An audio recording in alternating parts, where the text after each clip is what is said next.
안녕하십니까. 육아상식사전. 오늘은 커피에 대해서 이야기해 보겠습니다. 커피가 건강에 좋은 음료인지, 그리고 커피를 건강하게 마시는 방법에 대해서 알아볼 텐데요. 커피는 전 세계인들이 가장 사랑하는 음료 중에 하나입니다.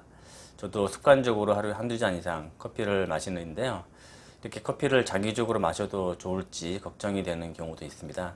특히 이제 우리 소아과 관련돼서는 임신 중이나 모유수유 하시는 분들은 더 고민이 되기도 하는데요. 그 말고도 이제 아이들, 큰아이들 같은 경우에도 커피에 들어있는 카페인과 유사한 성분이 들어있는 그런 에너지 드링크 같은 경우에도 커피와 유사하게 카페인이 많이 들어있기 때문에 이런 것과 연관된 부모님들의 걱정들이 많으신데요. 그래서 이번에는 커피가 우리 건강에 미치는 전반적인 내용, 카페인과 연관되어 있습니다. 그리고 건강하게 우리가 커피를 마시는 방법에 대해서 알아보고자 합니다.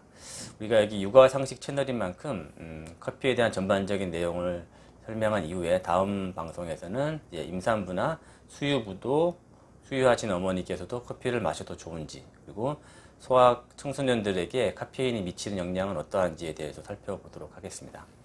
일단 결론적으로 말씀드리자면 커피는 건강한 음료수 중에 하나라고 할 수 있습니다. 다만 적당량을 섭취할 경우에 해당되는 말이라고 할 수 있는데요.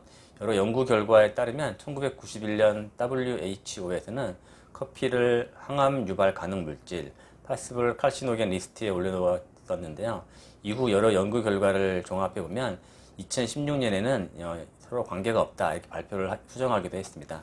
우리가 흔히 그 기호식품으로 알려져 있는 담배나 알코올을 커피와 동일 순상에 놓는 경우가 있습니다. 그래서 임신 중이나 수유 중에 피해야 할 음식 리스트에 같이 커피를 올려놓는 경우도 있는데요. 다만 같이 올려놓기에는 커피가 상대적으로 좋은 건강한 음료수라고 할 수 있는데, 담배는 이제 반드시 피해야 할, 우리 임신이나 수유 중에 피해야 할 기호식품이고요. 알코올은 이제 기분 전환을 위해서 적당량은 허용할 수 있는 이런 기호식품인 거에 반해서는 커피는 여러 가지 건강상 장점도 있는 건강한 음료수 중에 하나라는 것을 지금부터 살펴보겠습니다. 우선 커피가 건강에 미치는 긍정적인 영향을 살펴보겠는데요. 커피와 건강에 대한 여러 가지 연구들이 있습니다. 이 중에서도 긍정적인 영향을 준다는 연구에 대해서 몇 가지 살펴보겠는데요. 2011년도 연구에 따르면 여성에서는 우울증, 남성에서는 전립선 암의 빈도를 줄이고 뇌졸중의 위험도 감소시키며 파킨슨병, 2형 당뇨병, 일부 암에도 긍정적인 효과를 나타낸다는 연구 보고가 발표된 바 있습니다. 이때 이 효과는 그 디카페인 커피에서도 같이 나타나는 것으로 밝혀졌었는데요. 따라서 커피에 있는 카페인 이외의 다른 성분에 의해서 이런 긍정적인 효과를 나타내는 것으로 추정을 할 수가 있게 됩니다. 카페인과 연관된 긍정적인 것으로는 적당량을 마셨을 경우에 운동 능력이 향상되고 집중력이 개선된다는 것입니다. 그래서 적당량을 정의하기로는 카페인 50에서 300mg 정도로 정의하고 있습니다. 구체적으로 다른 연구들도 한번 살펴보겠는데요. 대표적으로 우리 나이 들면 흔히 걸리게 되는 치매와 연관이 된 알츠하이머 병에 대해서도 커피가 보호 효과가 있습니다. 알츠하이머 병의 원인으로 알려진 아밀로이드, 베타 아밀로이드 플레이크 형성을 억제하는 효과로 주장하고 있습니다. 그리고 이제 항염, 염증 완화시키 항염, 항산화 효과와 관련돼서 암을 유발시킬 가능성을 줄여준다는 보고들이 많이 있는데요. 모든 암이 그런 건 아니고 연구 결과에서 확인된 것들로는 이제 여성들에게 걸릴 수 있는 자궁 내막압, 그리고 남성들에 걸릴 수 있는 전립선암, 유방암, 그리고 식도암 등의 위험을 감소시킨다는 연구 결과가 있고요. 많은 분들이 이제 걸려 있는 2형 당뇨병 같은 경우에는 이제 규칙적이고 많은 양을 먹었을 경우에 좀 더 이제 보호 효과가 있다고 알려져 있습니다. 이것은 이제 인슐린과 혈당에 영향을 주는 호르몬인 아디포넥신과 다른 요인에 의해서 보호 효과를 나타낸다고 이제 연구 결과들에서 알려져 있고요. 심장 발작에 대해서는 커피 자체가 단기적으로는 이제 심장 발작의 위험 요인은 호모시스테인을 높여서 위험하다고는 하는데요.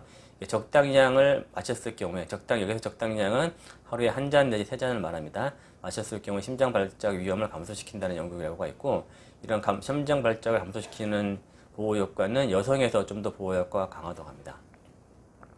그리고 커피와 간 질환에 대한 이제 연구들도 있는데요.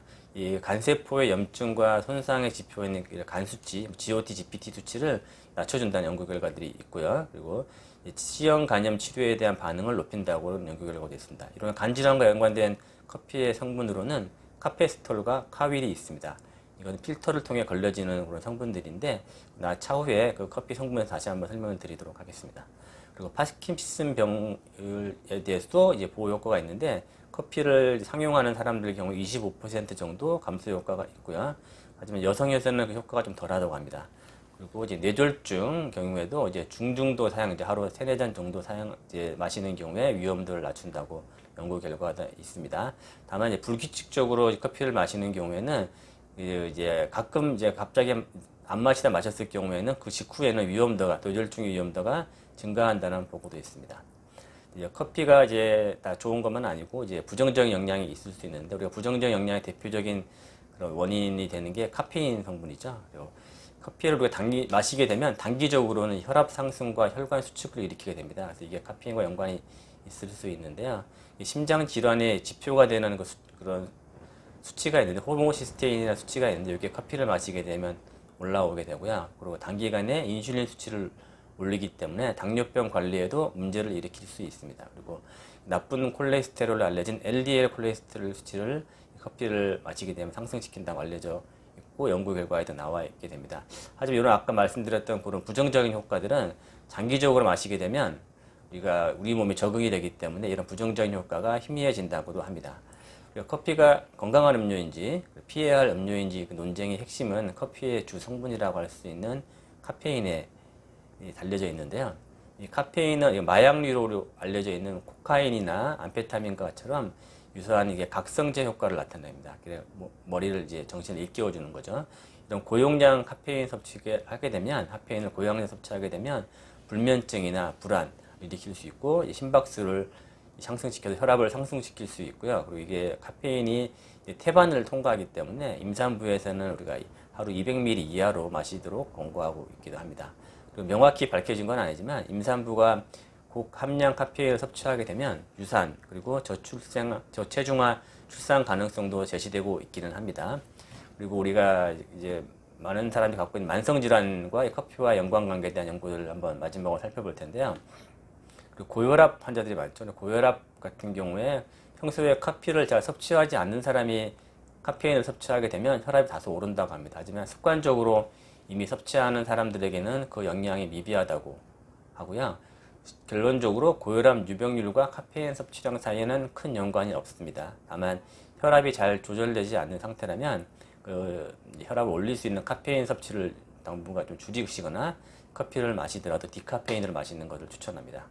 당뇨병 환자들도 꽤 많죠. 당뇨병 같은 경우에는 이제 카페인이나 디카페인 모두 이제 2형 당뇨병 유병률 낮춘다는 보고가 많은데요. 다만 커피에 당을 추가한다면 라떼같이 혈당 조절에 문제가 될 수도 있습니다.